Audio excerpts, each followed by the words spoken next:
le roi des précautions. Depuis le début de sa relation avec Meghan Markle, devenue son épouse il y a tout juste 5 ans, le prince Harry ne laisse rien au hasard. D'autant plus depuis que sa petite famille s'est éloignée de la couronne britannique pour s'établir en Californie. CST ainsi que le 16 mai dernier, alors que les Sussex et la mère de la duchesse, Doria Raglan, sortaient de la cérémonie Woman in Vision, au cœur de New York, le fils du roi Charles III a pris le soin de filmer sa chaotique sortie de la ville. Le lendemain des faits, le porte-parole du couple a en effet déclaré qu'il avait été pris dans une course-poursuite en voiture qui aurait pu s'avérer catastrophique, à cause de paparazzi très agressifs. Très vite après ce communiqué, les parents d'Archie et Lilibet Diana ont toutefois été accusés de mentir et d'extrapoler les faits pour se positionner en victime de la presse. L'agence BackGrid, dont les photographes ont été pointés du doigt, a d'ailleurs refusé de transmettre les photos capturées le soir de l'incident, via un courrier fermé un brin suffisant transmis au célèbre tandem. Qu'à cela ne tienne, le prince Harry a ses propres images, filmées avec son iPhone depuis la banquette arrière de la voiture qu'il occupait avec sa femme et sa belle-mère, et compte bien les faire valoir pour incriminer le comportement a priori dangereux des paparazzi. Supérieur à supérieur, Harry et Meghan Markle, retour sur 100 moments marquants de leurs 5 ans de mariage. Harry et Meghan accusés d'avoir monté un coup médiatique sur une vidéo publiée par TMZ il y a quelques jours. On voit effectivement le prince Harry sur le siège passager arrière, brandissant son téléphone à la fenêtre tout en cachant son visage. Les images enregistrées par le frère cadet du prince William seront-elles dévoilées au grand jour? Rien n'est moins sûr.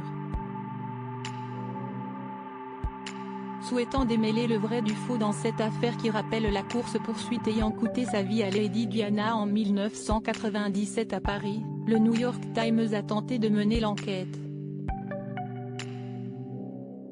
Sur la douzaine de photographes avec lesquels le journal, reconnu pour son exigence, s'est entretenu, quelques-uns ont déclaré avoir assisté à l'événement.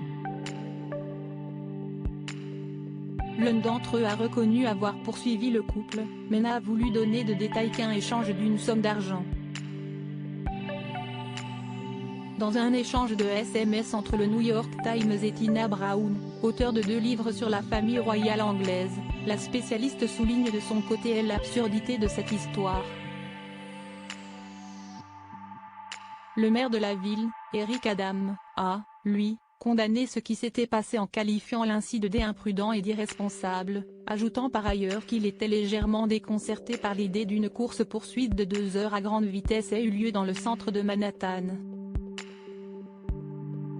Selon le photographe indépendant Roger Wong, il est important de rappeler que les accusations concordent avec le fait qu'un peu plus tôt dans la journée du 16 mai, un avocat du prince a comparu devant le tribunal de Londres pour contester la décision du gouvernement britannique de ne pas lui faire bénéficier de la protection de la police lors de ses visites dans son pays natal.